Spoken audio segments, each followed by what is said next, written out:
जहां तक विषय अगर पर्टिकुलरली इस स्थिति की बात कर ली जाए, पीओजेके की बात कर ली जाए और विशेषकर अगर पाकिस्तान की स्थिति की बात कर ली जाए और उस संदर्भ में अगर भारत के परिप्रेक्ष्य को देखा जाए, भारत के जवाब को देख लिया जाए, तो बिल्कुल आज के समय में तो स्पष्ट है, अगर पाकिस्तान की स्थिति पे विशेषकर हम नजर बनाते हैं तो स्पष्ट रूप से पाकिस्तान आज कंगाली से जूझ रहा है।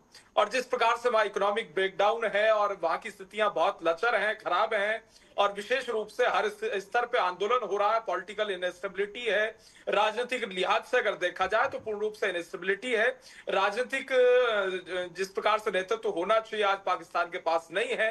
और विशेषकर जहां तक अगर पीओजेके की बात कर जाए और तमाम सारे स्थानों की बात कर जाए तो आंदोलन हो रहे हैं, स्पष्ट रूप से लोग सड़कों पे मौजूद हैं। और उसके बाद ये जो पाकिस्तान ये रेंजर वाले लोग हैं, ये उन पे गोलियां बरसाते हैं, सरकार की तरफ से उन पे गोलियां बरसाई जाती हैं। तो निश्चित रूप से लोग नाराज हैं और पूर्ण रूप से मुंहतोड़ जवाब देने के लिए तैयार हैं। और हर प्रकार से अगर बात कर जाए भारत की, तो भारत का स्पष्ट स्टैंड है पूर्ण रूप से, जो ह्यूमन राइट्स हैं, ह्यूमन राइट्स उनके मिलने चाहिए, लेकिन ये ह्यूमन राइट्स का जो वायलेशन किया जा रहा है पाकिस्तान के द्वारा, ये स्पष्ट रूप से नजर आ रहा है। और जहां तक विषय एक तरीके से ह्यूमन राइट्स का सवाल पाकिस्तान में पैदा ही नहीं होता। ये इस प्रकार का मुल्क है, इसमें ह्यूमन राइट्स की बात करना बेमाना है और मूर्खतापूर्ण है पूर्ण रूप से, क्योंकि ह्यूमन राइट्स ये जानते ही नहीं है। और सुषमा स्वराज जी का एक भाषण है जो सबको याद भी है और आज मुझे भी इस चीज के संदर्भ में याद आ रहा है।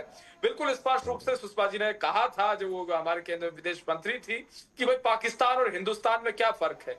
हिंदुस्तान ने डॉक्टर्स बनाए, इंजीनियर्स बनाए, संस्थान बनाए, एम्स बनाए, तमाम सारा विकास किया, हाईवेज बनाए, नेशनल हाईवेज बनाए, इंफ्रास्ट्रक्चर डेवलपमेंट किया। लेकिन पाकिस्तान ने क्या किया? पाकिस्तान ने आतंकवाद की फैक्ट्री के रूप में खुद को विकसित किया और हिजबुल और तमाम सारे संगठन, आतंकी संगठन को, जैश को पनपने देने का और पनपाने का और आगे बढ़ावा देने का पूर्ण रूप से काम किया।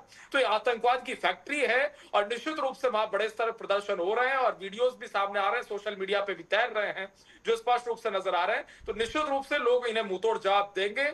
और जहां तक विषय भारत का कश्मीर था, कश्मीर है, कश्मीर रहेगा, जो पीओजेके की बात की जा रही है, किसी प्रकार से पाकिस्तान का न था, न है, न रहेगा।